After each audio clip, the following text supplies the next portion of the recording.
Merci. Je vous souhaite tous la bienvenue. Je suis heureux et fier d'être aujourd'hui parmi vous.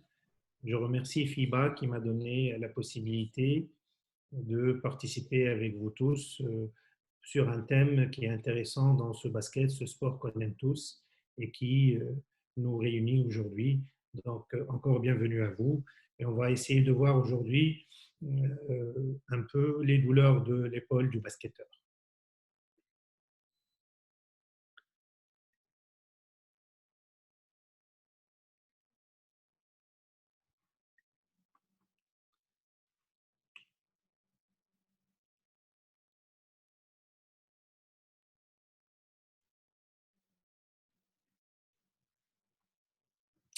Donc, pour me présenter, moi je suis un ancien basketteur tunisien. J'ai joué à l'Étoile sportive rhodésienne, un club mythique en Tunisie pour le basket, avec plusieurs titres de champion et de coupe, et notamment 2 fois finaliste de la Coupe d'Afrique des clubs champions en 2014-2017. C'est un club dans lequel j'ai été également président et fier de l'avoir été. Sur le plan professionnel, je suis spécialiste en orthopédie et traumatologie, diplômé également en arthroscopie et en médecine du sport. J'ai eu beaucoup d'expérience en Tunisie et puis j'ai travaillé en tant que chef de clinique au CHU de Caen et de Paris-Versailles. Et je suis actuellement installé en privé à Tunis depuis 2003. Je suis membre de plusieurs sociétés savantes et particulièrement je suis vice-président de la Société tunisienne d'arthroscopie et de traumatologie du sport et membre titulaire de plusieurs sociétés savantes dans la Société tunisienne et la Société francophone d'arthroscopie et l'American Academy of Orthopedic Surgeons. Donc soyez la bienvenue, je suis fier d'être parmi vous aujourd'hui. Pour revenir à l'épaule, il faut savoir que les omalgies, ce qu'on appelle comme ça les douleurs de l'épaule, sont fréquentes chez le sportif de salle et particulièrement les basketteurs. Nous rappelons que l'épaule est une articulation complexe composée de nombreuses structures pouvant être à l'origine de cette douleur. Mais également, la douleur de l'épaule peut être due à un problème à distance et il faut toujours penser également aux possibilités que cette douleur soit une douleur irradiée d'origine cervicale ou thoracique et dans ce cas, le diagnostic devient un peu plus difficile. Comme vous le savez tous, le basket est un sport qui a été découvert depuis 130 ans environ et au jour d'aujourd'hui, un des sports les plus pratiqués dans le monde avec plus de 450 millions de joueurs. Et comme c'est un sport en éternelle évolution, par le nombre de participants, par l'intensité du jeu, et ceci explique l'augmentation des blessures et le nombre élevé des lésions en rapport avec ce sport. C'est un sport qui implique de la vitesse, de l'adresse, de l'explosivité. C'est un sport où il y a des déplacements latéraux avec des changements de direction, des sauts, et surtout, c'est un sport où il y a du contact. Et on sait très bien que le contact entraîne très souvent des lésions et des blessures. Une grande méta-analyse que je vous invite à lire et à voir sur le journal de traumatologie du sport en 2019 avait revu 21 études concernant 46 500 joueurs et joueuses blessés dans le basket. Et cette étude avait conclu que le basket est clairement un sport à risque avec une incidence élevée de blessures et qu'il faudrait prévoir des mesures de prévention pour réduire le nombre de ces blessures, particulièrement aux membres inférieurs, mais pas que. Si on fait une petite revue de la littérature, on va se rendre compte que pour 1000 heures de pratique, on observe entre 2,5 et 11 lésions. Et ces études différentes, qu'elles concernent des joueurs de niveau professionnel, en NBA, ou même des amateurs, ou chez les féminines, on retrouve à peu près la même incidence de blessures à la pratique du basket. Si on regarde un peu plus précisément ces études, on va trouver que les blessures surviennent aussi bien lors du contact, dans à peu près 27 à 28% des cas, que même sans contact, et que les joueurs peuvent se blesser spontanément et tout seul en tombant au sol ou en faisant de faux mouvements. Si on regarde le membre supérieur, on voit très bien que les blessures du membre supérieur sont plus fréquentes chez les pivots et les ailiers intérieurs. Et c'est une donnée importante dans l'interrogatoire de nos joueurs de connaître le poste qu'ils jouent pour savoir être orienté vers la nature de la blessure. Globalement et en résumé, l'épaule représente 5% des blessures chez le basketteur. C'est à peu près une blessure sur 20. Mais la caractéristique, c'est que c'est une articulation un peu difficile, méconnue, et dont les lésions ne sont pas bien précises. Si on revoit également dans la littérature mondiale, on voit qu'une grande étude en 2018 a été publiée au British Medical Journal et qui a également conclu au même résultat, c'est que le basket est un sport à haut risque de blessures et que des mesures de prévention doivent être appliquées.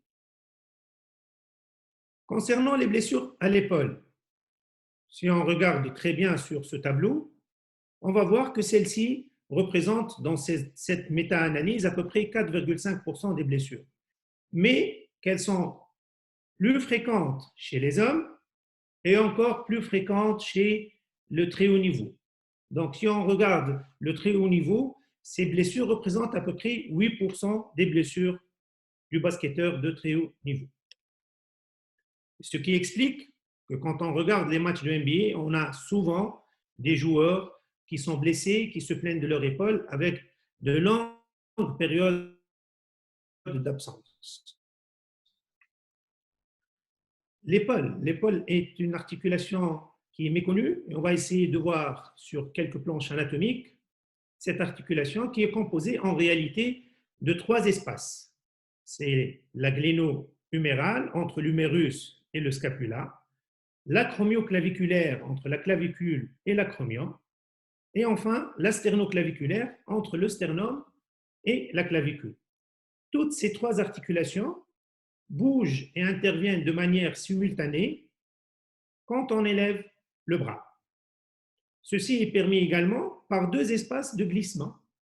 C'est l'espace scapulo-thoracique entre l'omoplate et la cage thoracique en arrière et l'espace sous-acromial qui est cette bourse sous-acromiale, sous l'acromion et qui permet le glissement de l'extrémité supérieure de l'humérus avec la coiffe des rotateurs. Sur cette image, on voit que la clavicule est maintenue avec l'acromion par des ligaments et ces ligaments peuvent être lésés et rompus quand on a une luxation acromio-claviculaire.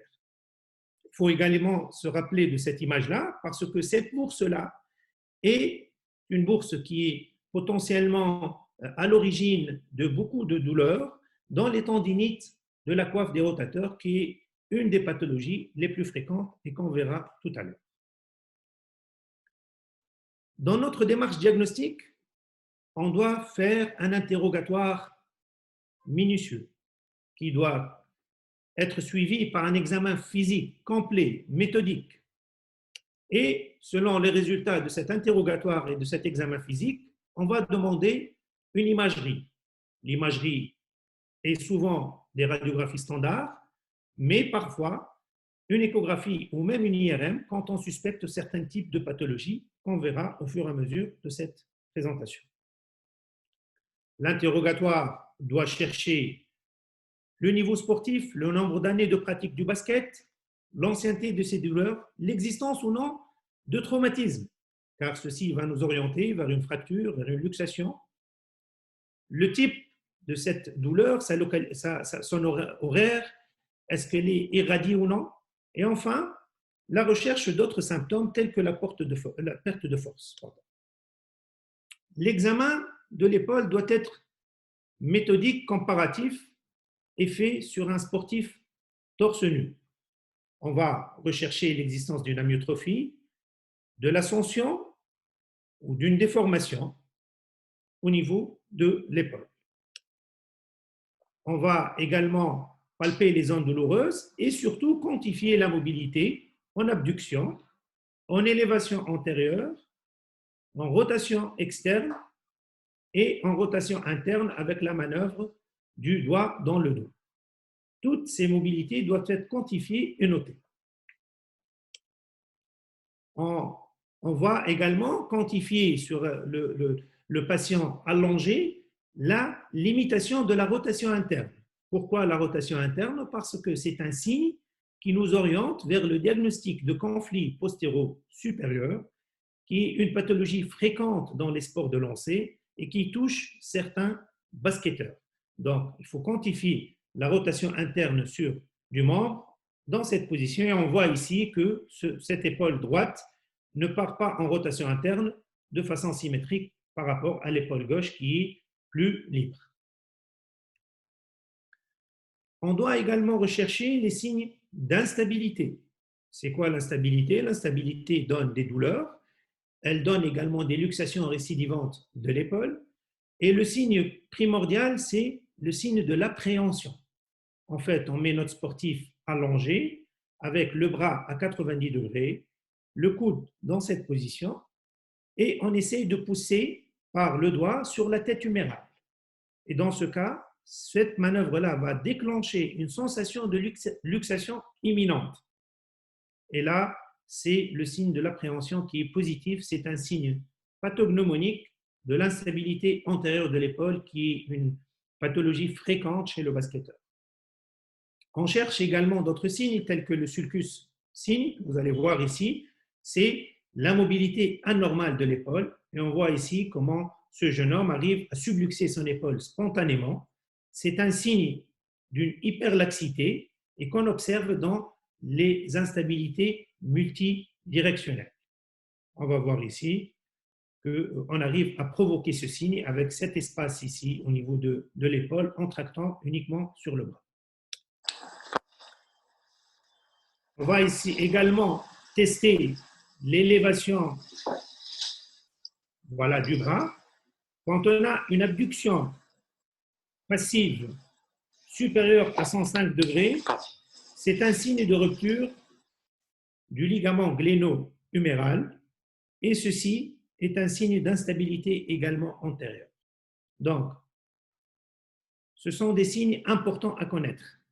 Quels sont également les tests de la coiffe des rotateurs?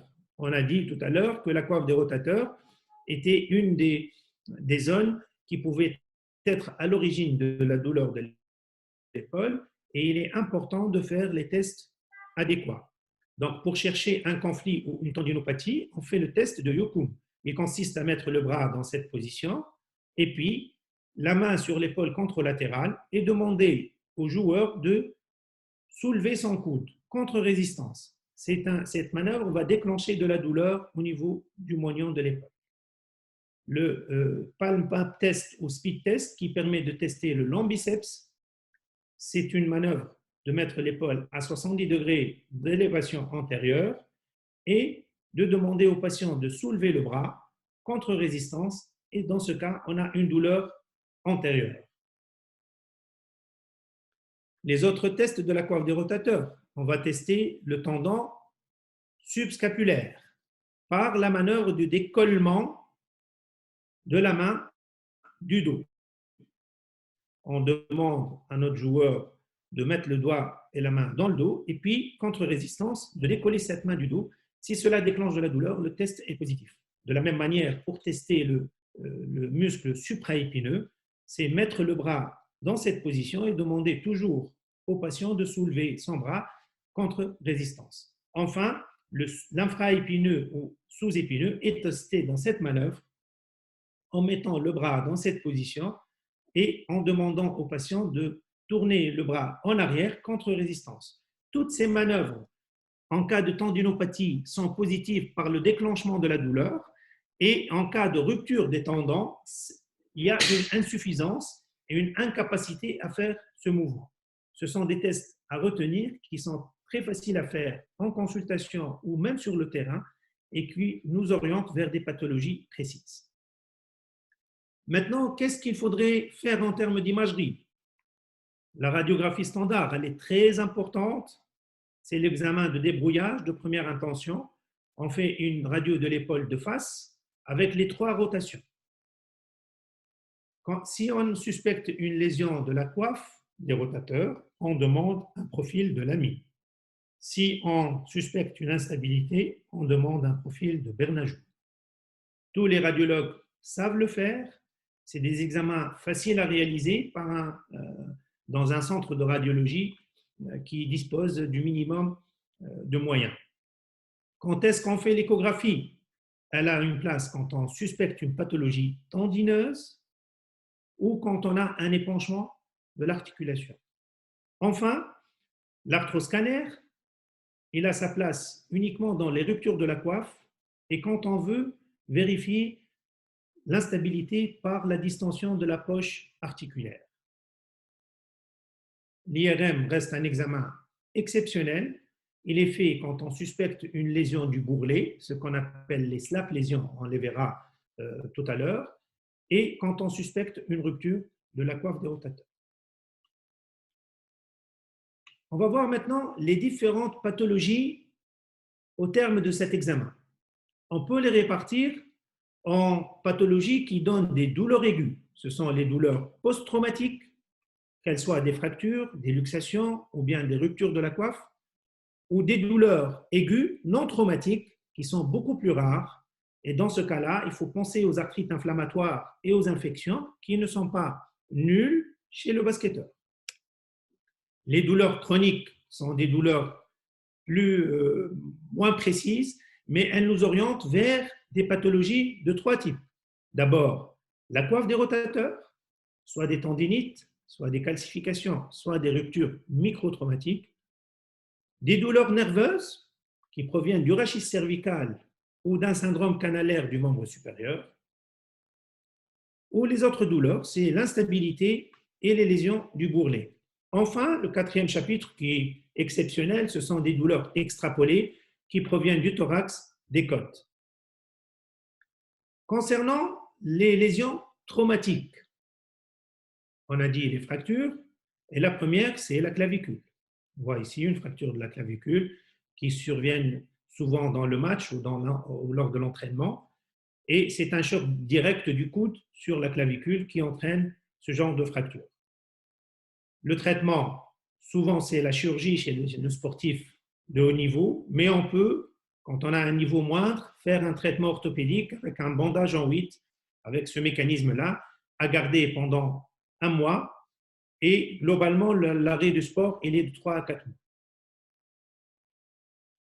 Les fractures plus complexes, qu'elles touchent le trochiter, comme ici, on voit ici, ça, c'est le trochiter qui est fracturé, ou bien le col de l'humérus, sont plus rares, mais leur traitement est souvent orthopédique quand elles ne sont pas déplacées.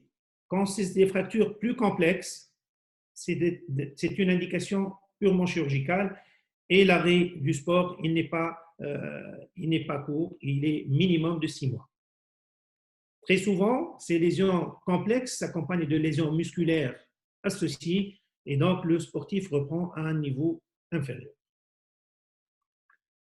Les luxations, ce sont les lésions traumatiques qui sont les plus fréquentes et particulièrement la luxation scapulo-humérale antérieure. C'est ce qu'on appelle la luxation antérieure que tous les médecins ou les kinés de sport ont vu un jour et parfois elle est même réduite sur le terrain. Cette luxation, on se rappelle tous de l'épisode de Joachim Noah qui a luxé son épaule sur le terrain en plein play-off. Et c'est une lésion qui donne une impotence fonctionnelle, des douleurs très intenses, aiguës, brutales, avec un vide au niveau du moignon de l'épaule. On peut la réduire sur le terrain, mais chez le sportif, il est préférable de la réduire sous anesthésie générale par des manœuvres douces, avec une immobilisation immédiate de 3 semaines au minimum.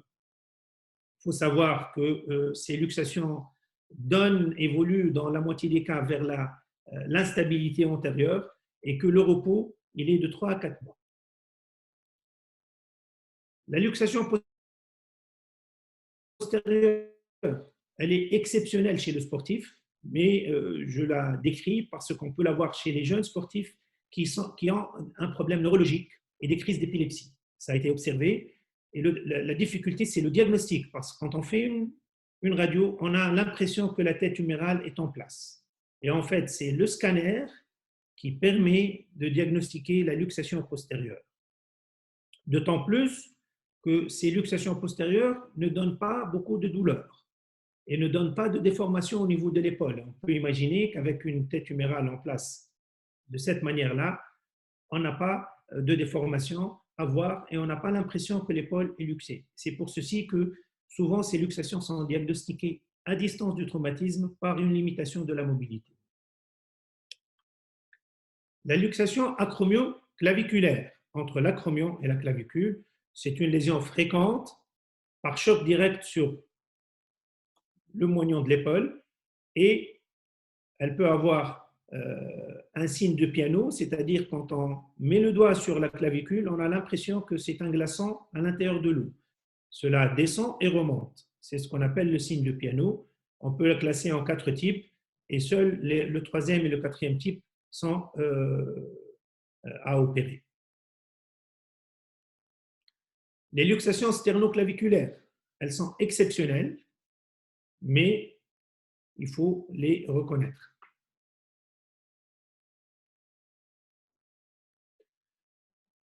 Pour les douleurs traumatiques, il faut rappeler que chez le sportif d'armée, chez le basketteur, il y a la désinsertion du biceps sur le bourrelet glénoïdien.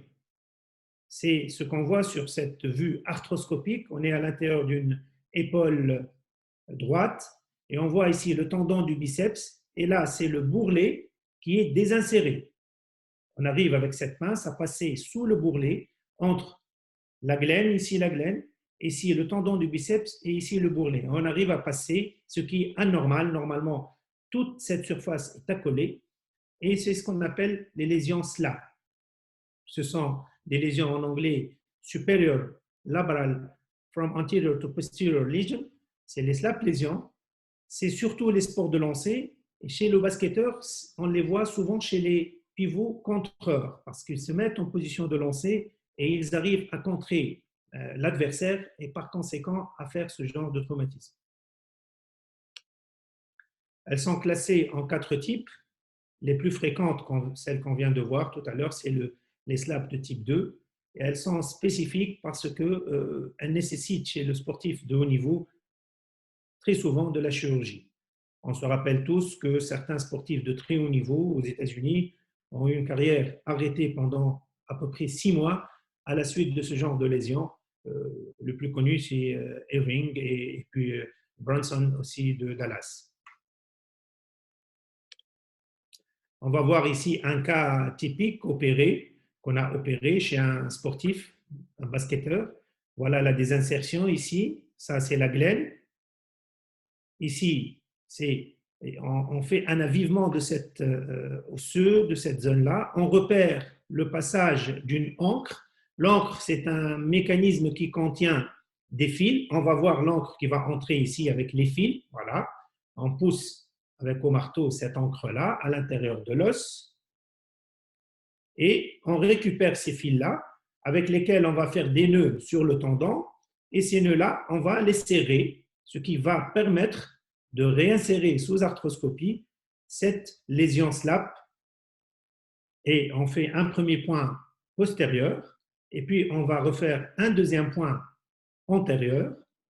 On va récupérer toujours ces fils-là, et on va mettre ces fils à l'intérieur d'une encre spéciale, résorbable, dont on va préparer le trajet. Voilà, vous allez voir, on prépare le trajet. Tout ça se fait avec des instruments spécifiques. Ça se fait sous arthroscopie, anesthésie générale. C'est une arthroscopie de l'épaule gauche. Et puis voilà, en serrant cette encre-là, on va voir que le tendon et le bourrelet vont se remettre en place et vont se fixer au bon endroit et ça ne bouge plus. Vous voyez que c'est bien fixé maintenant. Et si on revoit de l'autre côté, voilà le tendon ici, en haut, voilà. Et puis là, les points avec ce tendon-là du biceps qui est réinséré. Ça, c'est une réinsertion d'une SLAP chez un basketteur. La deuxième cause de douleur post-traumatique, c'est la rupture de la coiffe des rotateurs. Pour un petit rappel, la coiffe des rotateurs est composée de 5 tendons. Ce sont l'infra et le supraépineux. Le supraépineux, il est là, l'infraépineux ici. Et puis, le petit rang. Et en avant, on a le sous-scapulaire et le biceps qu'on vient de voir tout à l'heure qui est intra-articulaire. Cette chape de 5 tendons permet la rotation de l'épaule et est une zone qui peut être à l'origine de rupture. Et le tendon le plus souvent atteint, c'est le supraépineux, parce qu'à chaque mouvement d'élévation du bras, ce tendon-là vient buter contre cette partie osseuse. Et quand on fait un traumatisme avec l'épaule en abduction, on peut rompre ce tendon avec une lésion aiguë et brutale. Le diagnostic, c'est les signes qu'on a vus tout à l'heure, le signe de Job pour l'insuffisance du supraépineux. Sur le plan de la symptomatologie, c'est souvent un déficit de l'élévation antérieure active et le joueur n'arrive plus à bien élever son bras. Dans ce cas, avec un signe positif, on demande une échographie ou au mieux une IRM qui va montrer cette lésion-là. Ici, on voit le moignon du tendon. Et là, la partie en blanc qui est la zone de rupture. Dans un autre cas, on voit ici le tendon qui est en gris et la partie de la rupture, elle est là avec un tendon qui est un peu plus rétracté. Qu'est-ce qu'il faudrait faire pour ces lésions? Ce sont des lésions du ressort du traitement chirurgical. Et idéalement, c'est une réparation arthroscopique qu'il faudrait faire. Ces ruptures peuvent avoir une forme en C ou bien une forme en V ou parfois même une forme en L. On va voir un exemple de rupture en L. On voit ici, on est à l'intérieur de l'épaule, dans l'espace sous-acromial, dans la bourse. On voit le tendon du biceps ici, on voit le tendon du sus-épineux. C'est ça la rupture. Tout ça, cette partie-là, doit être réinsérée ici. Donc, on est à l'intérieur de l'épaule et il faudrait réinsérer ce tendon et le ramener dans cette partie-là. Voilà, pour le ramener ici et redonner l'étanchéité. Donc, on travaille avec des instruments de petite taille qui permettent d'aviver ce tendon-là. Ce cas, c'est un basketteur et qui avait rompu ces deux tendons au niveau des deux épaules. Ça, c'était son épaule gauche. On voit ici l'avivement de cette partie-là. Et ensuite, on va toujours avec le même principe, c'est le principe des ancres. Quand on travaille en arthroscopie de l'épaule, on utilise des ancres qui permettent de fixer le tendon sur l'os. Donc, on prépare le trajet, l'endroit où on va mettre l'encre. Et vous allez voir, c'est une encre vissée métallique, cette fois-ci, qui fait 5 mm de diamètre. On va la fixer à l'intérieur de la tête humérale et on va, avec les fils dedans, on va les récupérer, ces fils, pour passer à l'aide de pinces automatiques. On va passer des nœuds. Les fils passent dans le tendon. Et voilà, en serrant après, au fur et à mesure, ces nœuds, ça va remettre le tendon en place. Et c'est une chirurgie pour le sportif gagnante parce que une fois le tendon cicatrisé, il va récupérer toute sa fonction normale et il est fondamental de réparer ces ruptures traumatiques de la coiffe des rotateurs. On voit ici très bien, on va avancer, on va faire d'autres types de points avec d'autres types d'aiguilles. Voilà, et on passe d'autres fils. On les serre ensuite ensemble et vous allez voir, en serrant les fils, le tendon va revenir au fur et à mesure. Voilà, on va les serrer, ces nœuds-là, et comme ça, on va fermer la rupture. Voilà, et on aura une coiffe étanche.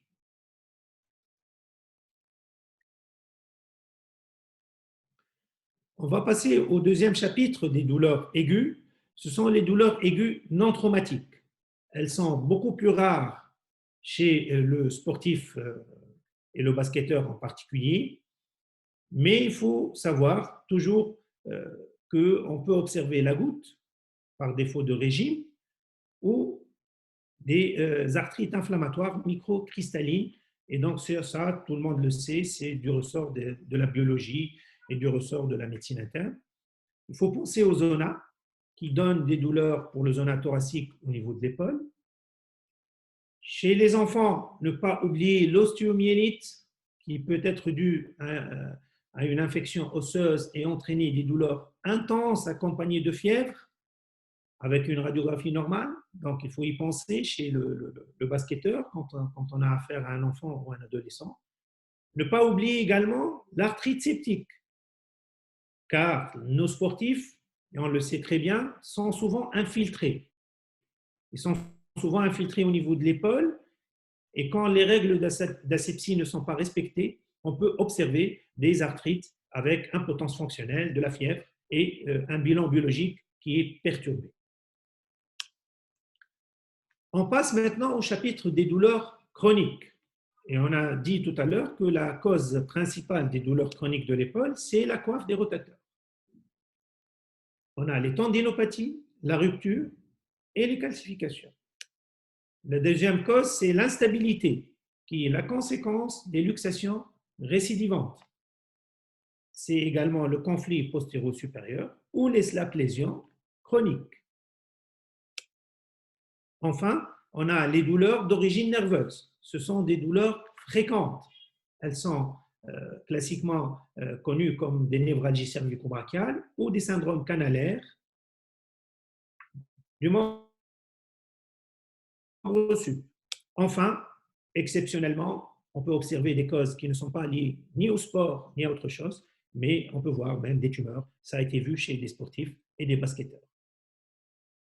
La tendinopathie, c'est 30 à 40% des douleurs chroniques de l'épaule. Quand on a une épaule douloureuse chronique, le premier diagnostic à évoquer, c'est la tendinopathie de la coiffe des rotateurs. Comme on l'a dit pour la rupture, c'est une douleur surtout nocturne du côté dominant, c'est le bras dominant, c'est une douleur progressive et qui est dans l'arc entre 70 degrés et 120 degrés d'abduction. Il faut, dans ce cas, rechercher un mauvais geste sportif ou une musculation mal faite. Et souvent, ces tendinopathies, on les observe en début de saison ou après une longue trêve ou après une longue période d'arrêt. Donc, il faut bien y penser là pendant cette période parce que nos sportifs vont reprendre l'activité après une longue période d'arrêt et on risque d'avoir beaucoup de tendinopathie de la coiffe des rotateurs. Comme on l'a vu tout à l'heure, les tests sont les tests de Job, le Palmap test, qui sont des tests positifs tout le temps dans les tendinopathies de la coiffe des rotateurs. Qu'est-ce qu'il faudrait faire? Il faudrait demander une radiographie. Ça permet de voir un bec osseux de l'acromion et ce bec osseux peut être à l'origine du conflit et de la tendinopathie. Mais l'examen de choix, c'est l'échographie. L'échographie permet d'étudier la qualité du tendon, de voir s'il est épaissi ou non, s'il est calcifié ou non, et également de vérifier l'absence de micro-rupture. Le traitement. Tout d'abord, le traitement des tendinopathies passe par une bonne hydratation. C'est un élément fondamental. Il faut que le joueur et le sportif boivent de l'eau, boivent tout le temps, à l'entraînement, en dehors de l'entraînement, qu'il soit bien hydraté. Les anti-inflammatoires, évidemment, les antalgiques, le repos sportif avec la correction d'un geste inadéquat. Je rappelle à tous nos amis que très souvent, les tendinopathies peuvent être dues à une mauvaise hygiène dentaire. Et c'est un lien qui a été décrit dans la littérature et qui a été validé. Et donc, il faudrait bien vérifier l'état des dents du basketteur. Faut-il faire de l'infiltration de corticoïdes? Je ne suis pas un adepte de cette technique, car il y a des risques, en dehors des risques infectieux, il y a des risques de dégénérescence tendineuse et par conséquent, donc, de donner des ruptures secondaires. Par contre, le PRP, ou plasma riche en plaquettes, est une thérapie en vogue actuellement et qui a beaucoup de place chez le sportif. Le plasma riche en plaquettes consiste à prélever du sang du patient, de le passer à une vitesse spécifique de 2000 tours minute environ pendant 5 minutes et de récupérer le plasma accolé aux globules rouges. C'est un plasma qui est riche en plaquettes et c'est un plasma qui contient les facteurs de croissance. Son injection au niveau de l'épaule a un pouvoir, par un phénomène inflammatoire local, de donner de la réparation des tendons et de la fibre tendineuse. Ça a été étudié, il y a un article très intéressant qui est sorti il y a quelques années sur le journal de traumatologie du sport et qui a montré l'efficacité du PRP par rapport aux autres techniques de traitement pour les tendinopathies. La rééducation, elle est fondamentale. On ne peut pas concevoir le traitement d'une tendinopathie sans un protocole de rééducation adapté. Dans tous les cas, les principes généraux de la rééducation sont le recentrage de la tête humérale, car celle-ci est souvent ascensionnée, et le rééquilibrage de la force des groupes musculaires, en renforçant particulièrement les abaisseurs. On peut également proposer les ultrasons ou les ondes de choc. Ils ont un rôle important dans les tendinopathies. Le taping, c'est en vogue. Ça permet de réduire, de limiter la course tendineuse et donc de réduire les douleurs. Souvent, on le fait à la reprise du sport après une période d'arrêt. Est-ce qu'il y a la place au traitement chirurgical dans les tendinopathies de la coiffe?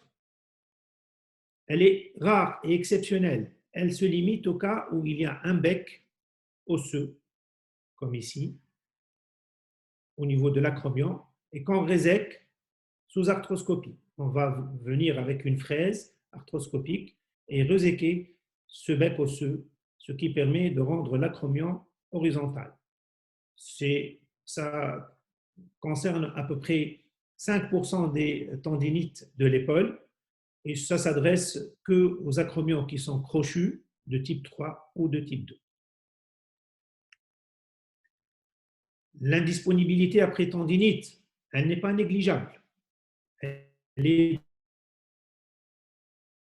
de 3 en moyenne.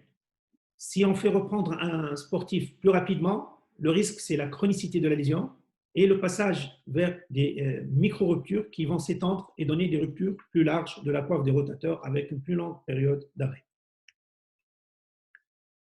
Le deuxième diagnostic, c'est la calcification. C'est une autre étape de la tendinite. En fait, c'est une maladie tendineuse avec un dépôt de calcaire qui donne cette calcification. Elle est facile à diagnostiquer sur la radio et sur l'échographie. C'est une pathologie globalement bénigne qui peut se résorber spontanément, mais avec une phase douloureuse intense.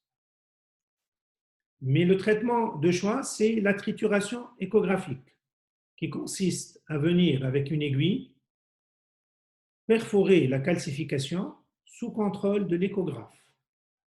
Ceci va permettre l'évacuation de cette calcification spontanément par un phénomène d'inflammation locale. L'instabilité antérieure, elle est la conséquence d'épisodes de luxation ou de subluxation récidivante douloureuse de l'épaule. Le premier signe, on l'a vu, c'est le signe de l'appréhension. Son traitement, il est purement chirurgical. Cela consiste à mettre une butée, c'est-à-dire venir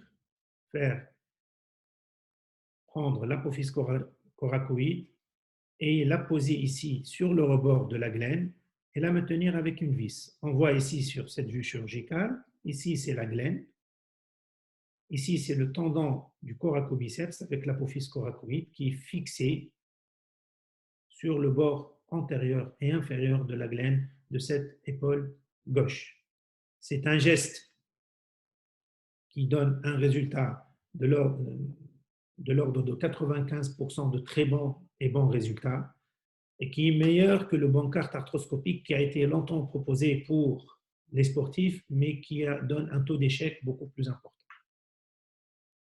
La rééducation, elle dure en moyenne 3 mois et le sport ne peut être pris qu'à partir du 4e ou 6e mois. On voit ici un basketteur libyen qui a été opéré au niveau de son épaule gauche et qui a repris au bout de 6 mois. Il y a une étude qui a été faite comparant le traitement chirurgical à celui physiothérapique seulement pour les instabilités de l'épaule chez les basketteurs professionnels de la NBA.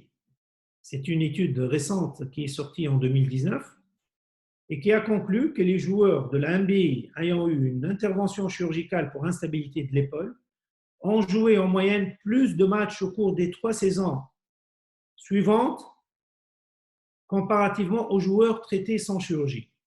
Et cela confirme l'efficacité de la stabilisation chirurgicale par rapport au traitement non opérateur. De même, les joueurs qui n'ont pas subi de chirurgie ont connu une baisse de leur performance au cours de la saison de reprise. On a parlé tout à l'heure d'un autre diagnostic, c'est le conflit postéro-supérieur de l'épaule. C'est un conflit qui donne une tendinopathie au mouvement de l'armée répétée. Et cette tendinopathie de la face profonde est due à un conflit entre le trochitaire et le rebord glénoïdien. Qu'est-ce que cela donne? Cela donne une lésion tendineuse de la face profonde de la coiffe et une désinsertion du bourrelet, c'est ce qu'on a vu tout à l'heure, la slap lésion. Comment la soigner? C'est la rééducation et la correction du geste sportif. Exceptionnellement, on peut faire une arthroscopie pour débridement après échec de tous ces moyens conservateurs. L'arrêt de sport pour ce conflit, il rejoint celui de la tendinopathie de la coiffe. Il est de l'ordre de 3 à 4 mois. C'est une pathologie rare. On la voit beaucoup plus chez le volleyeur, mais dans le basket, c'est une pathologie à évoquer quand on a affaire à un pivot contreur. On a essayé de voir toutes les lésions de l'épaule proprement dite. On va passer maintenant aux douleurs chroniques qui sont dans la zone périscapulaire. Et les premières lésions, c'est les lésions d'origine nerveuse. On connaît tous ce schéma qui nous montre les métamères cervicales et qui nous montre les zones d'innervation des racines C5, C6. Et on voit tous que particulièrement pour les racines C5 et C6, peuvent donner des douleurs de l'épaule. Ce sont des douleurs qui sont surtout au niveau du moignon et postérieur. Elles s'accentuent à la mobilisation du rachis cervical, ce qui les différencie des douleurs scapulaires proprement dites. Elles peuvent s'accompagner également de paresthésie. Les paresthésies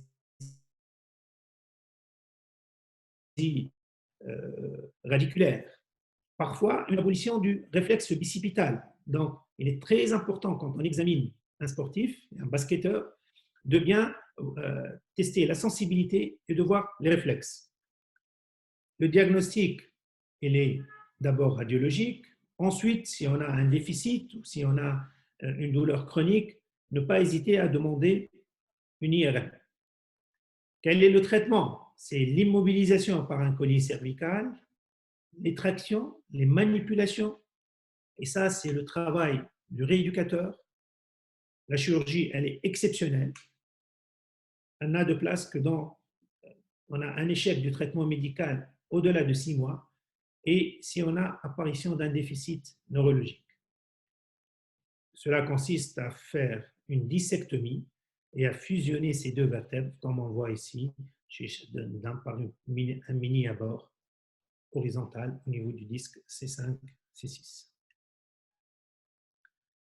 Enfin, les autres lésions qu'on peut observer, c'est les atteintes tronculaires qui touchent le nerf suprascapulaire, qui donne des douleurs postérieures à la pression du bord postérieur de l'omoplate, ou bien le nerf du grand dentelé, qui donne le décollement de l'omoplate. En demandant aux sportifs de faire des mouvements de pompe sur le mur, en étant debout, on va voir un décollement de l'omoplate, et ceci est le signe de la paralysie du nerf du grand dentelé. Mais il faut savoir que le diagnostic qui est le plus souvent vu, c'est le syndrome du canal carpien. Paradoxalement, l'atteinte est celle du nerf médian au poignet, mais la douleur, elle est scapulaire. Et ce syndrome du canal carpien, il touche souvent la femme de la trentaine, avec des douleurs de la main qui irradient à l'épaule. Ce n'est pas une douleur de l'épaule qui irradie à la main, mais c'est plutôt une douleur de la main qui irradie à l'épaule.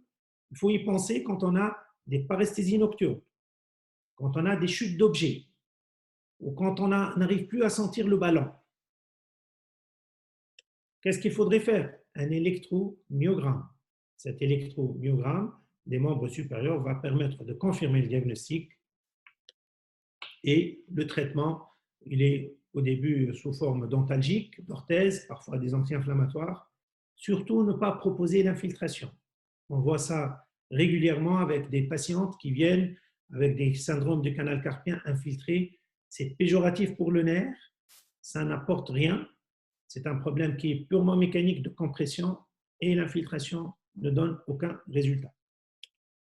Le traitement, quand la symptomatologie persiste, il est chirurgical avec une libération idéalement endoscopique, mais ça peut se faire facilement à ciel ouvert.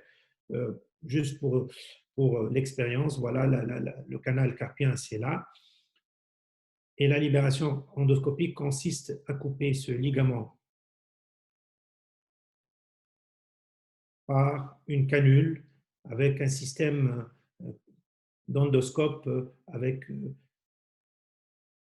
une caméra, et sous contrôle endoscopique, on va couper le ligament par une petite aiguille. Ça se fait, ça prend 10 minutes, ça c'est des cas personnels, et ça donne d'excellents résultats. Enfin, avant de terminer, il faut également penser à d'autres causes beaucoup plus rares, mais qu'on peut observer: l'angine de poitrine, ou même l'infarctus du myocarde, la colique hépatique, la pancréatite, la dépression.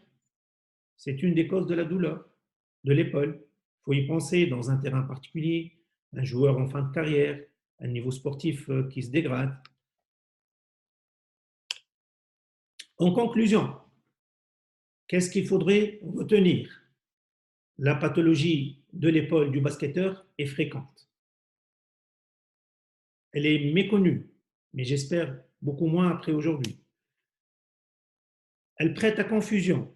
Souvent, on passe à côté de lésions du rachis ou des douleurs nerveuses thoraciques qui sont à l'origine de la douleur, pas de l'épaule elle-même. La démarche diagnostique nécessite un bon interrogatoire, un examen clinique méthodique et complet, il comprend également un examen neurologique, bien analyser le geste sportif, ne pas hésiter à voir le sportif s'entraîner ou jouer, à le questionner sur son hygiène de vie, particulièrement quand il a des tendinopathies. Quand on a un traumatisme aigu, le diagnostic est souvent facile parce qu'on a affaire à des fractures ou surtout à des luxations. Quand on suspecte une rupture de la coiffe des rotateurs, il faut demander une échographie et en cas de doute, une IRM.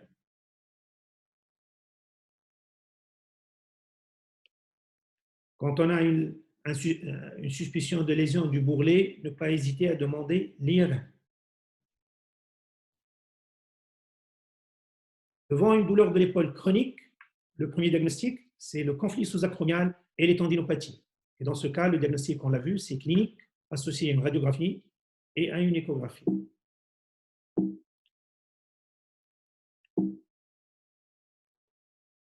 Je vous remercie et j'espère avoir été à la hauteur de vos attentes.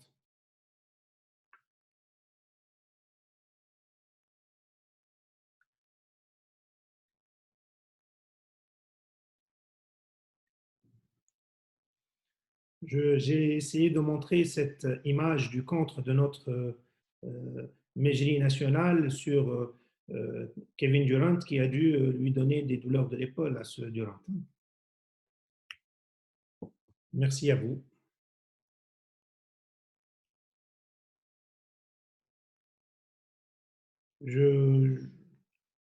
La parole est à vous pour poser vos questions et je suis là pour essayer de répondre à toutes vos questions et vos interrogations dans un esprit interactif.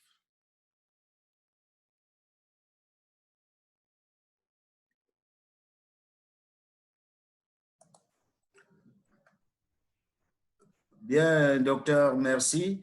On a une première question de Esso Nana Abouki.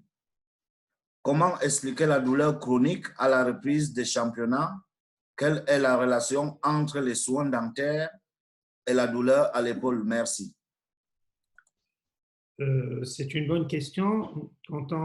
La douleur chronique à la reprise de la compétition est souvent due, quand on a une phase d'arrêt, à une rétraction musculaire, à une amyotrophie, une faiblesse musculaire qui s'installe au niveau des muscles stabilisateurs de l'épaule et des muscles abaisseurs. Et donc, quand le compétiteur reprend, il a une demande importante sur ses muscles rotateurs, élévateurs, et donc il y a une surcharge dans le travail. C'est pour cela que la reprise doit se faire de façon progressive, et c'est pour cela que j'ai insisté sur la nécessité de bien se réhydrater. Au niveau des soins dentaires, parce que ça a été montré qu'il y a beaucoup de toxines, les caries dentaires donnent des infections permanentes qui circulent avec des toxines et avec une faible bactériémie qui, petit à petit, donne une libération d'enzymes et de toxines qui sont péjoratives pour les tendons. Et c'est pour cela que ça donne des lésions souvent musculaires, des tendinites chroniques, au niveau de l'épaule, mais pas que, au niveau du tendon d'Achille, du tendon quadricipital. Et quand on a un sportif qui a des tendinopathies à répétition, il faut bien examiner ses dents et lui demander de faire des soins au besoin. Merci. Une autre question de Olivier Brunel. Quel est le risque de remettre en place une épaule luxée immédiatement sur le terrain avec antalgie? Pourquoi privilégier sous-âgé?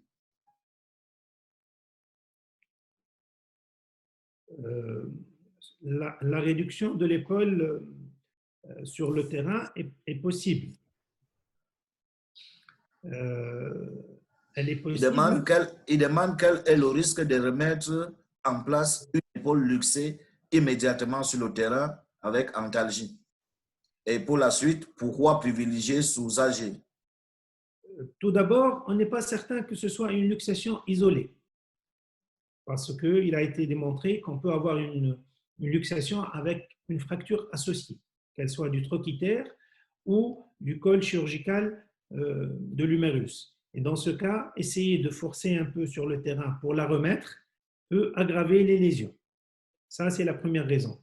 Deuxièmement, ça a été fait plusieurs fois, ça a été réduit sur le terrain. Mais si on a la possibilité d'avoir accès à un centre de soins avec la possibilité de faire une anesthésie générale, il est préférable de réduire sous anesthésie. Ça donne un relâchement complet et ça nous permet tout d'abord, avant de faire la réduction, de faire un examen radiologique de base, une radiographie, pour vérifier qu'on n'a pas de fracture associée. Le deuxième risque, c'est que parfois, quand on a des sportifs et des basketteurs en particulier, ce sont des gars qui sont costauds, qui sont forts, qui ont des deltoïdes développés, et la réduction n'est pas toujours aisée et facile sur le terrain. Et on risque de faire des mouvements très forts et très brusques qui peuvent donner d'autres dégâts, des étirements sur les nerfs, et particulièrement le nerf musculo-cutané, ou même des lésions vasculaires, qui ça a été décrit. C'est exceptionnel, mais ça a été décrit. Donc, moi, je préconise, chaque fois que c'est possible, d'avoir un accès à un centre de soins, de faire la réduction après avoir fait la radiographie. Voilà, il est rappelé aux participants que vous pouvez poser directement la question en levant la main. Question de Roland Daboli. Quelle est l'évidence base de l'ultrason dans le traitement des tendinopathies? Pardon, j'ai pas bien. Quelle est l'évidence base de l'ultrason dans le traitement des tendinopathies? En fait, les ultrasons, comme les ondes de choc, permettent par la transmission de ces ultrasons de stimuler la vascularisation intratendineuse.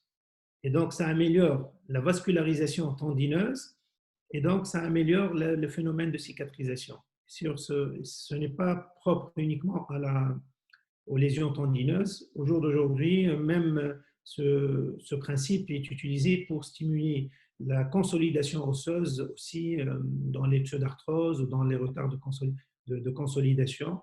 On peut utiliser ce phénomène-là parce que cela améliore la vascularisation locale et donc le phénomène de cicatrisation. Une autre question, comment prévenir ces douleurs lors des séances d'entraînement, surtout que l'épaule fait partie des articulations les plus utilisées? Première question. Deuxième question, en tenant compte des mécanismes intrinsèques et extrinsèques.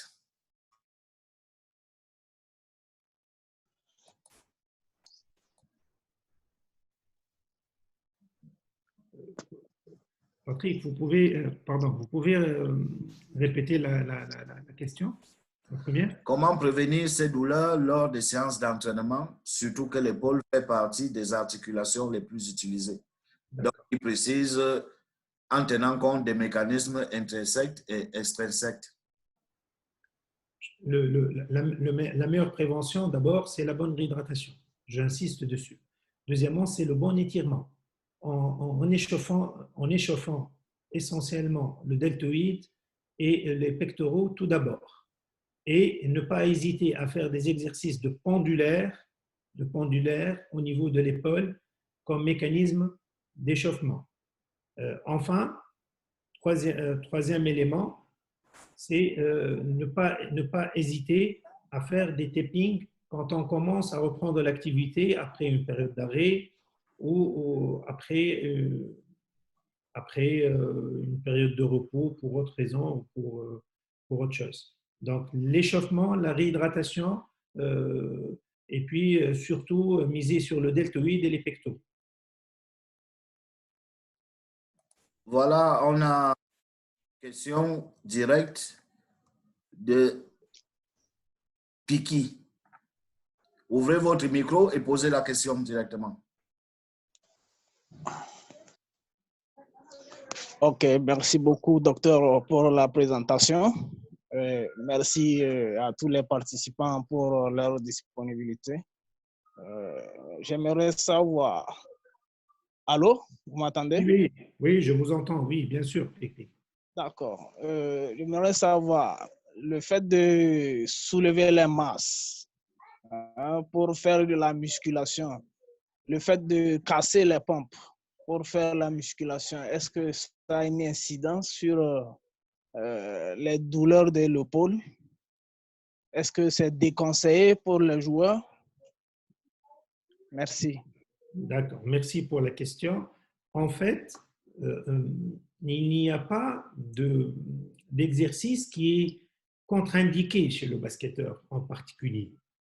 mais ce sont des exercices qui doivent être bien mesurés. C'est-à-dire qu'il faudrait avoir en tête toujours, quand on fait de la musculation, de faire un équilibrage entre les rotateurs externes et le rotateur interne.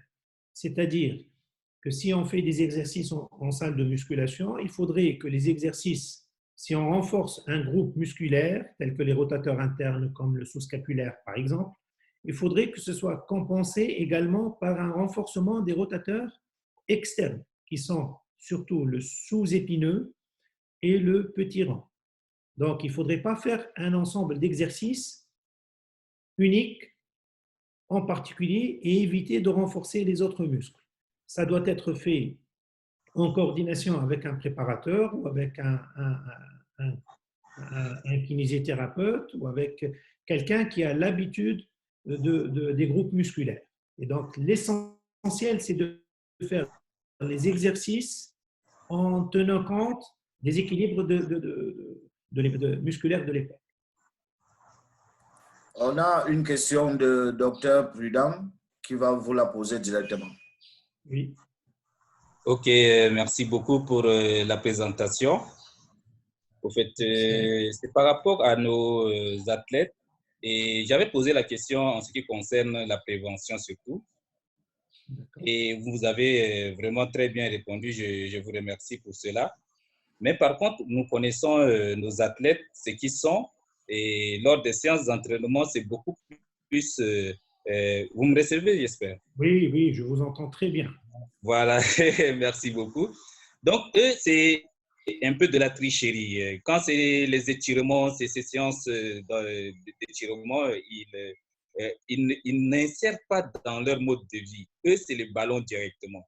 Parfois, de la maison, ils viennent, ils trouvent seulement le ballon, ils s'engagent directement à le faire et ils cherchent à ce qu'il y ait d'abord blessure et venir voir le médecin. Or, les étirements, d'une manière générale, devraient faire partie, n'est-ce pas, intégrante des préventions des blessures. Mais malheureusement, ce n'est pas le cas. Voilà pourquoi j'avais posé cette question pour pouvoir, n'est-ce pas, au moins me rassurer sur ces points. Oui, et puis voir les possibilités de pouvoir vraiment insérer dans les séances d'entraînement afin de prévenir ce genre de blessures. Merci. C'est très bien ce que vous faites, ce que vous dites, parce que effectivement, nous, les sportifs, et encore plus ceux qui sont des catégories les plus jeunes, en cadet, en junior, ont tendance à aller jouer directement et ne pas tenir compte de ça.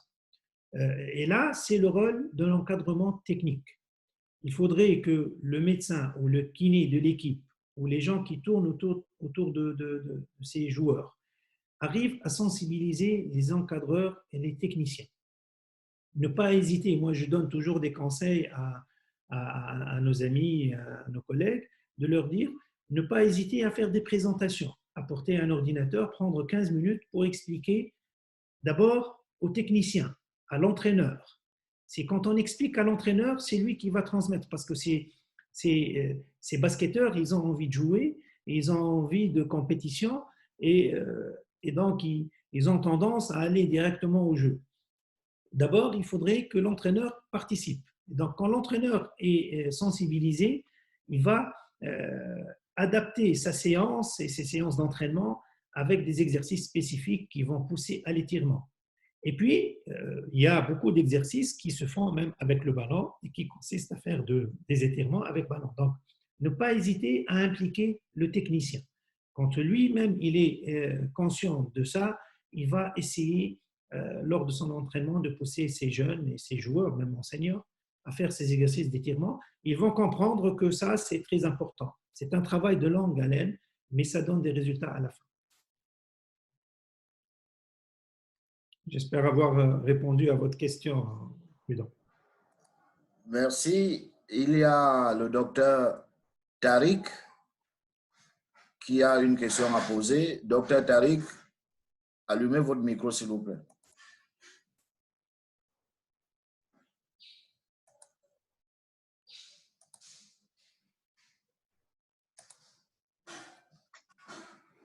Allumez votre micro, docteur Tariq.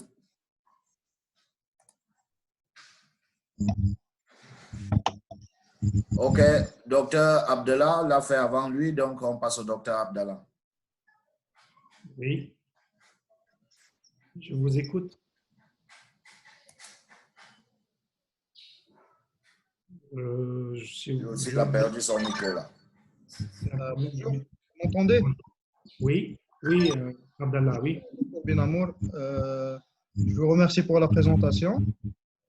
Je voulais juste savoir l'indication sur les ondes de choc ou bien la trituration éco-guidée en cas de calcification tendineuse. En fait, les ondes de choc, c'est surtout pour les tendinopathies non calcifiantes. Ça a un phénomène on l'a dit tout à l'heure pour répondre à un collègue. En fait, ça permet d'améliorer la vascularisation locale tendineuse et donc de donner des phénomènes de cicatrisation et de régénération. Concernant la trituration des calcifications, les calcifications sont rares, ne sont pas très fréquentes elles sont rares, mais quand la calcification est bien cloisonnée et bien nette, on peut la triturer sous échographie. Et le fait d'ouvrir cette calcification et d'ouvrir la poche va évacuer le dépôt de calcique à l'intérieur de la bourse et le corps va spontanément, par un phénomène de résorption naturelle, éliminer toute cette calcification. Et ça donne de très bons résultats parce qu'il y a une restitution quasiment ad intégrum et le résultat est spectaculaire. Il y a une phase douloureuse très intense au début parce que l'inflammation de la bourse est très intense pour résorber tout ce calcaire, mais le résultat à la fin, il est extraordinaire. Alors, on a une question du docteur Nabil Bello. Quels sont les facteurs de mauvais pronostic d'une rupture de la coiffe des rotateurs? Pardon? Patrick, je n'ai pas entendu, pardon. Il y a eu une coupure en début de question. Quels sont les facteurs de mauvais pronostic d'une rupture de la coiffe des rotateurs? Les facteurs de mauvais pronostic en fait, de la rupture, c'est d'abord l'état du tendon, tout d'abord. C'est-à-dire un tendon qui a été infiltré ou qui est dégénéré. Ça donne généralement un mauvais résultat, même si on le répare. Deuxième facteur de mauvais pronostic, c'est la qualité du muscle. Souvent, on a affaire à un sportif qui a mal pendant longtemps au niveau de l'épaule, qui ne va pas consulter, qui n'est pas bien exploré, et sa rupture passe inaperçue. Et donc, il a des tendons qui sont rompus, qui sont non réparés, et cela va donner d'abord une rétraction tendineuse, et ensuite, cela va donner une atrophie musculaire. Et on sait très bien que l'atrophie musculaire va donner également de la dégénérescence. C'est la dégénérescence et l'atrophie musculaire qui sont les facteurs de mauvais pronostic pour la réparation de la coiffe des rotateurs. Et c'est pour cela que dans les indications de réparation, on met en avant l'atrophicité du tendon restant qui doit être assez importante avec des critères. Je n'ai pas voulu montrer des cas parce que c'est très technique tout ça, mais à retenir que quand on a une dégénérescence graisseuse qui arrive à la moitié ou au-delà du muscle, on ne répare plus car le résultat ne sera pas garanti pour la réparation, même si elle est bien faite. Alors, on a une question du docteur Aboubakari. Quelle est la meilleure manière de traiter les douleurs de l'épaule entre le repos, le bain de glace ou les médicaments? Les trois sont bonnes, mais le repos, c'est l'élément fondamental. Le repos, il est important. Souvent, c'est un repos actif, ce n'est pas un repos d'immobilisation au niveau de l'épaule, particulièrement quand on a des tendinopathies, quand on a des traumatismes bénins. La glace, c'est très important pour les phénomènes inflammatoires, pour les tendinites chroniques et pour les traumatismes récents. Le glaçage, c'est très important, c'est le meilleur anti-inflammatoire et il y a plein de mécanismes, il y a plein même de systèmes qui permettent de mettre des gels glaçants ou des pastilles glaçants sur l'épaule avec des mécanismes en scratch qui permettent aux sportifs de bouger et même de marcher avec un système de glaçage qui, dont l'efficacité est d'une demi-heure environ. Pour le glaçage, une petite astuce, ne pas mettre le sachet ou la vessie de glace ou l'élément directement sur la peau parce que cela brûle, comme vous le savez. Donc, peut-être toujours mettre une petite serviette. Maintenant, pour les anti-inflammatoires, elles ont un effet quand on a affaire à surtout des tendinopathies ou à des traumatismes aigus récents. Dans les autres cas, ça n'a pas beaucoup d'efficacité. Plutôt prendre des antalgiques quand on a des douleurs intenses. Mais effectivement, le repos, c'est fondamental. Le glaçage aussi. Merci, docteur. Une question du docteur Abouki. Alors, il veut savoir si la physiothérapie a-t-elle une efficacité approuvée sur les douleurs chroniques?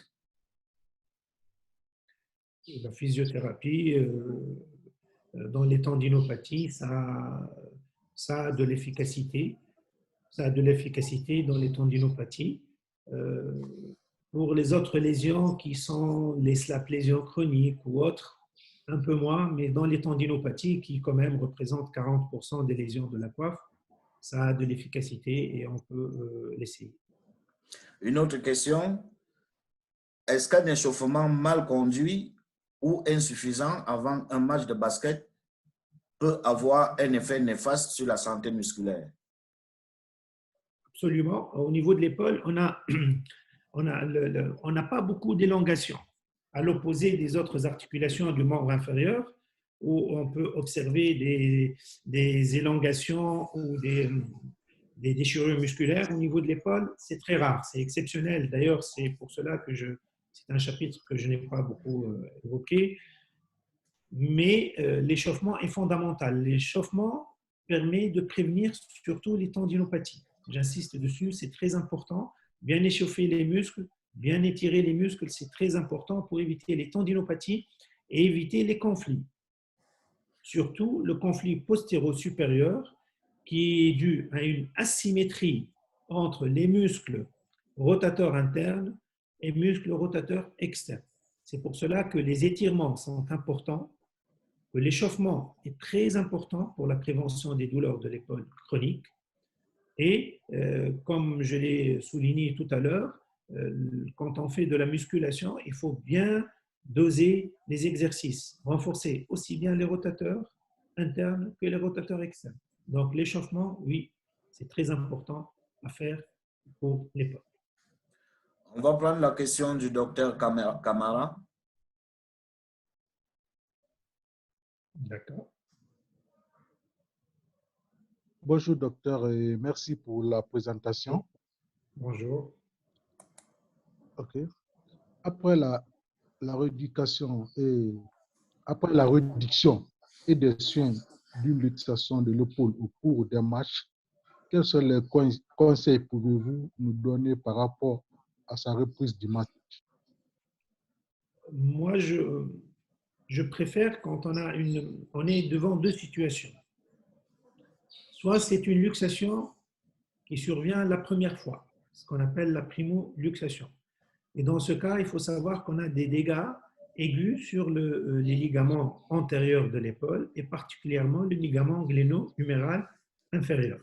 Dans ce cas, il faudrait arrêter le jeu. Pour ce joueur-là, il faut l'immobiliser, mettre une écharpe qui permet de maintenir l'épaule au repos, et ceci pendant au minimum 3 semaines. Au terme de ces 3 semaines d'immobilisation, on va commencer la rééducation. Ces 3 semaines sont nécessaires pour la cicatrisation de ce ligament gléno-huméral inférieur et éviter le passage à l'instabilité chronique. Maintenant, on a la deuxième situation. Si c'est un joueur qui fait des épisodes de luxation récidivante et qui, de toutes les manières, va luxer plusieurs fois son épaule et on a une épaule instable.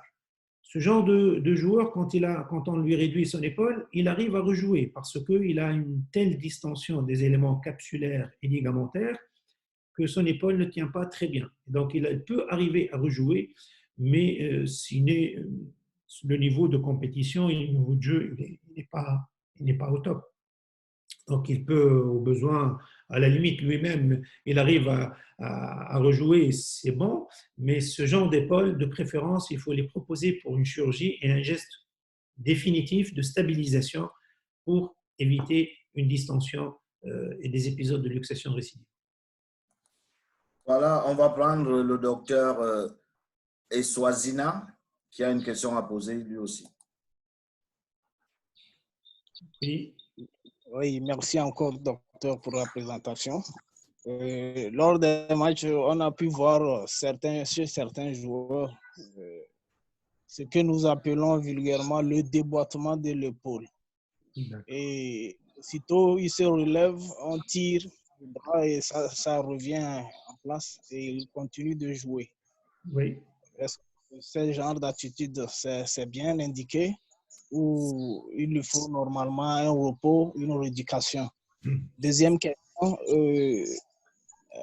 l'importance des baumes de nerfs qu'on a, est-ce que à quel moment faut-il les passer, à quel moment faut-il les masser, à quel moment il ne faudrait pas le faire? Est-ce qu'ils sont indiqués à quel moment? Les nerfs, vous avez dit les nerfs, Swazina? Comment? Alors, j'ai dit la deuxième question, les baumes de nerfs, les pommades, les gels. Les gels, d'accord. Le massage, est-ce que c'est à quel moment c'est indiqué? D'accord. Pour la première question, ça rejoint un petit peu ce qu'on a dit sur la question précédente, c'est-à-dire que si on arrive facilement à réduire l'épaule sur le terrain, si c'est un premier épisode, c'est la première fois, de préférence, il faut le reposer, le joueur, parce que ça permettra au ligament de cicatriser. Il est préférable de mettre l'épaule au repos, ça permettra d'éviter de passer à l'instabilité chronique.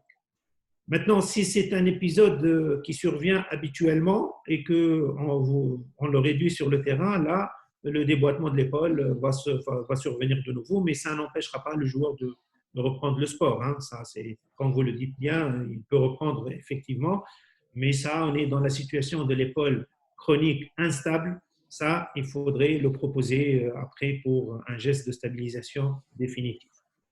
Maintenant, concernant les pommades et les gels, pour les gels massants, ces gels massants sont des gels qui font un effet d'abord anti-inflammatoire, par le passage du produit actif en sous-cutané et au niveau musculaire et au niveau des tendons. Et ils ont un effet glaçant aussi également, de refroidissement. Et donc, ces gels, vous pouvez y aller, les utiliser. Ça sert très bien en début d'entraînement, avant de commencer l'entraînement, pour masser l'épaule, pour masser les groupes musculaires, pour les détendre, pour les relâcher, pour essayer de stimuler leur contraction et de donner un phénomène anti-inflammatoire local. Et ça sert très bien pour les tendinopathies et pour les reprises après une longue période d'arrêt ou en début de compétition. Il faut y aller, n'hésitez pas, ça a de l'effet, un bon effet.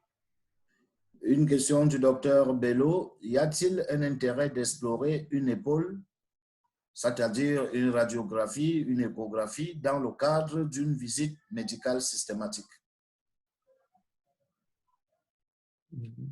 Dans le cadre d'une visite médicale systématique, on peut se contenter uniquement d'un bon examen de l'épaule, un examen clinique. Si on a le moindre signe, on pourra demander, mais ce n'est pas nécessaire. Ce n'est pas nécessaire de demander une radiographie de l'épaule. Plutôt, si on a demander une radiographie du rachis, mais pas de l'épaule. L'épaule, il faut demander une radiographie quand on a un signe soit de tendinopathie ou bien un signe d'instabilité ou quelque chose comme ça, mais de façon systématique. Le docteur Prudent, lui, il a une autre préoccupation. Vu la masse musculaire de l'épaule chez le sportif de haut niveau et surtout son avenir sportif, qu'est-ce qu'il faut faire et ce qu'il ne faut pas faire lors d'une douleur aiguë de l'épaule pendant un match? D'abord examiner l'épaule. Hein. Il faudrait d'abord examiner l'épaule correctement aiguë, parce qu'il faut penser, si on n'a pas de, si on palpe les reliefs osseux, et on n'a pas de douleur sur la clavicule, sur l'articulation acromio-claviculaire, et on écarte le risque de luxation, et on a une douleur musculaire, il faut penser à la rupture traumatique du tendon supraépineux ou à des insertions du biceps. Ce sont les deux lésions musculaires, ou plutôt tendineuses, aiguës. Et dans ce cas, dans les deux cas, il faut arrêter le joueur et l'explorer par une échographie tout d'abord. Et si on a un doute sur le biceps par l'examen clinique, ça se fait quelques jours après, demander un arthroscanner ou une IRM. Donc on ne peut pas reprendre le jeu quand on a une douleur aiguë, brutale, sur l'épaule d'origine musculaire et non osseuse. Docteur, question du docteur Malachi du Tchad. Quelles sont les méthodes de prévention pour éviter les chocs fréquents chez un basketteur? Réellement, c'est difficile d'éviter le choc. Hein. Les chocs chez le basketteur, on a vu que c'est vraiment le basket est un sport de contact. Rien ne vaut maintenant la gestuelle, c'est essayer de donner beaucoup de conseils chez le sportif, sportif pour qu'il fasse un geste sportif correct, lui apprendre le bon geste sportif pour tirer, pour lever le bras, pour contrer, pour se matcher, même pour dribbler. Deuxièmement, lui conseiller de faire toujours de la musculation à l'âge adulte, parce que c'est très important d'avoir une bonne musculature qui va lui faire prévenir les traumatismes et puis réduire l'incidence d'un choc et d'un traumatisme. Mais le basket est un sport de contact par excellence.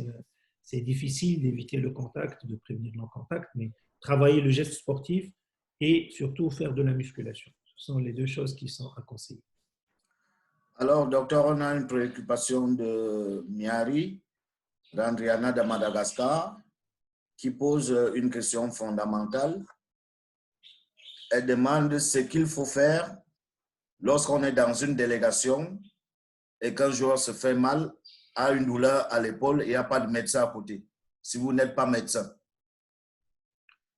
Si vous n'êtes pas médecin, il faut tout d'abord éliminer les choses les plus urgentes. Il faut d'abord, si on a une douleur de l'épaule lors d'un entraînement ou d'un match, il faut tout d'abord penser à la fracture, à une fracture ou à une luxation. C'est l'intensité de la douleur.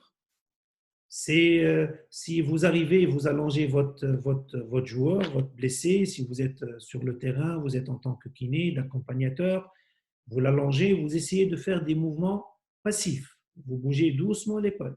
Si vous arrivez à bouger un peu l'épaule de façon passive, sans douleur, sans craquement, là, on peut passer à une étape supplémentaire, c'est qu'on a peut-être une contusion musculaire ou uniquement un étirement musculaire sans rupture. Là, on va demander à notre joueur de faire des mouvements actifs, c'est-à-dire il va essayer de faire des mouvements de rotation, d'élévation en étant toujours couché. C'est très important d'examiner l'épaule sur un jour qui est allongé parce que ça annule l'effet de la pesanteur et ça réduit l'intensité des douleurs initiales. Donc, bien examiner si on est devant une situation aiguë de blessure, bien examiner la palpation des zones douloureuses, faire des petits mouvements passifs et puis demander des petits mouvements actifs.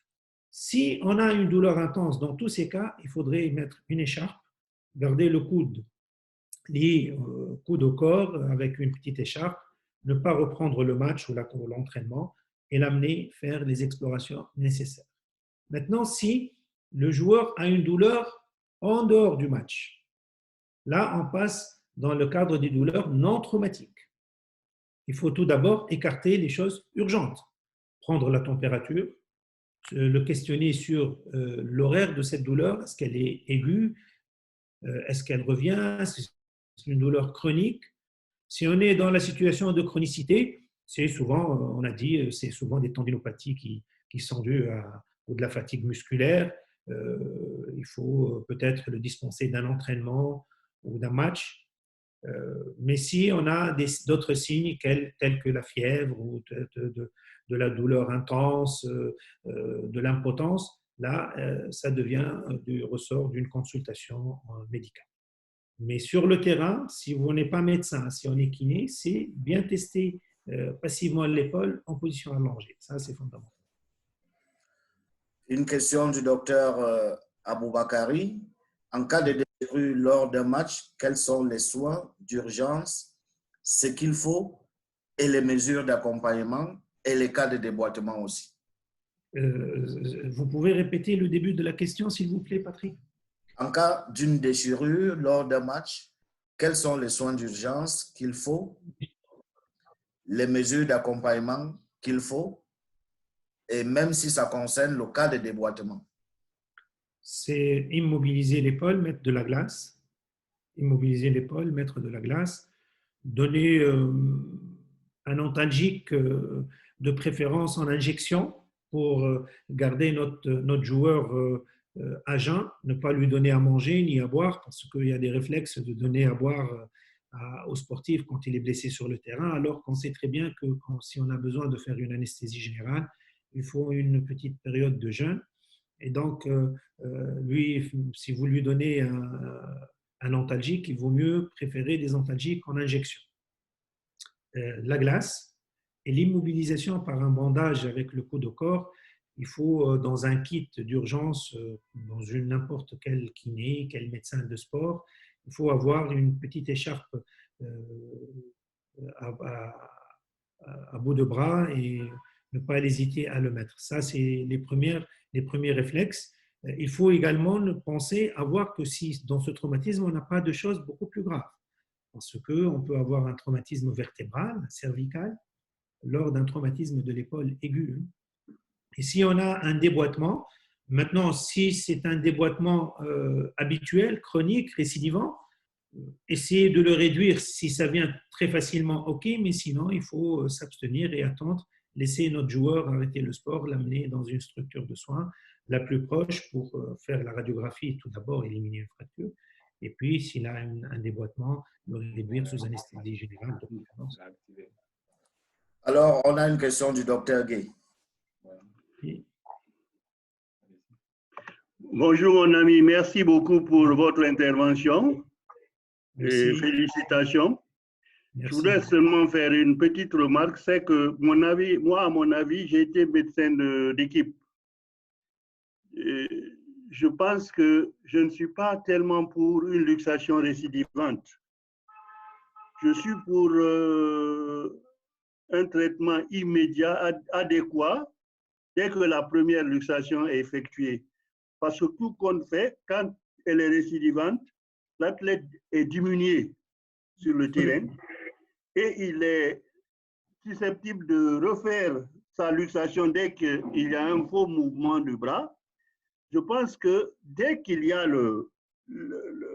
l'accident au niveau d'une rupture de la coiffe, du ligament coracoïde ou quoi, qui provoque une luxation, je pense qu'il faudrait, dès après le match, prendre l'athlète en charge,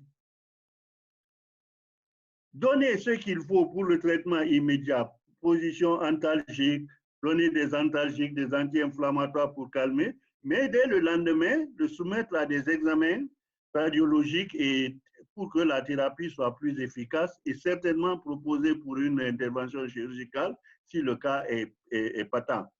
Mais je pense qu'il ne faut pas attendre que la luxation soit récidivante. Si un basketteur a une luxation récidivante, vraiment, il ne sert pas beaucoup sur le terrain. Voilà ce que je voulais ajouter. Oui, absolument. Je suis tout à fait d'accord avec toi, Boubacar. En fait, c'est d'ailleurs ce que j'ai répété depuis tout à l'heure. quand on a un premier épisode, il faut l'immobiliser, il faut 3 semaines, il faudrait lui faire l'immobilisation pour permettre la bonne cicatrisation des ligaments et éviter le passage à la chronicité et à la luxation, à l'instabilité récidivante. Maintenant, malheureusement, on voit souvent des sportifs qui ont été réduits sur le terrain, surtout les plus jeunes, et qui ont des épaules qui se luxent plusieurs fois. Et c'est pour ça que depuis tout à l'heure, j'insiste sur le fait que ces joueurs-là, même s'ils arrivent à reprendre le sport et le jeu, ils sont à un niveau inférieur et il faudrait les proposer pour un geste de stabilisation définitive. Maintenant, il y a une question que exactement maintenant, c'est un débat à l'échelle internationale et qui n'est pas encore réglé, ce débat, c'est qui consiste chez le sportif de haut niveau, si après une première luxation de l'épaule, est-ce qu'il ne faudrait pas lui proposer la chirurgie directement? C'est un grand débat à l'échelle internationale et même l'année dernière, l'année avant-dernière, dans le congrès de l'association américaine, on avait fait une table ronde sur ça. Est-ce qu'il ne faudrait pas, parce que les recommandations internationales, en fait, disaient on opère à partir du 2e épisode. Ça, c'est les recommandations internationales. On fait un premier épisode de luxation, on fait l'immobilisation, tout ça. S'il fait un 2e épisode et il est sportif de compétition, dans ce cas, on l'opère. Et pourquoi le passage maintenant que les gens proposent de faire la stabilisation dès le premier épisode? Parce que les études scientifiques ont montré que 90% des sportifs qui font un premier épisode vont reluxer leurs épaules une 2e fois. Et donc, on retombe exactement dans la même conséquence. C'est-à-dire, un premier épisode ou un 2e épisode, dans 9 fois sur 10, c'est la même chose. Et donc, beaucoup de chirurgiens de l'épaule à l'échelle internationale, maintenant, au jour d'aujourd'hui, proposent de la chirurgie de stabilisation directement après un premier épisode de luxation. Et là, ça rejoint ce que vous dites exactement. Et je pense qu'on n'a pas encore, sur le plan des recommandations, franchi le cap, mais je peux vous dire qu'en catimini, la plupart des chirurgiens de l'épaule dans le monde, quand il y a un sportif de haut niveau qui luxe l'épaule une première fois, eh ben, il passe à la stabilisation directement. Et moi, je l'ai fait personnellement. Je ne le recommande pas parce qu'il n'y a pas de consensus international, mais j'ai eu à le faire chez certains sportifs. Quand ils sont de très haut niveau et qu'ils luxent une première fois l'épaule, je lui explique et ils acceptent directement une stabilisation. Merci, Président. Pour ceux qui ne le savent pas, le Dr Gay est le président du conseil médical et le professeur Aikel s'occupe du comité scientifique. Merci. Le temps qui nous était imparti est malheureusement arrivé à sa fin. Un mot de conclusion pour vous. Je vous remercie. Je remercie mon ami, le Dr Gay, qui m'a permis de donner l'occasion d'être ici aujourd'hui, de présenter cette conférence, d'être parmi vous. Je remercie tous les participants et je suis vraiment heureux de voir qu'il y a plus de 80 personnes qui ont assisté ici. Je suis content aussi par le niveau des questions parce que je ne suis pas surpris de ça. Ça confirme un petit peu ce que j'avais comme idée sur les différentes personnes qui sont dans la conversation parce que les questions étaient de qualité et j'espère avoir apporté quelque chose à nos amis, à nos partenaires pour ce sport qu'on aime tous. Je vous remercie encore une fois, Monsieur Gay, tous les membres de FIBA. Et je suis toujours sur mon email. Vous pouvez m'envoyer toutes les questions que vous voulez. Je pourrai éventuellement vous répondre pour ceux qui n'ont pas pu avoir des réponses à toutes leurs interrogations. Je vous remercie encore une fois. Merci. OK. Merci beaucoup. Merci à tous.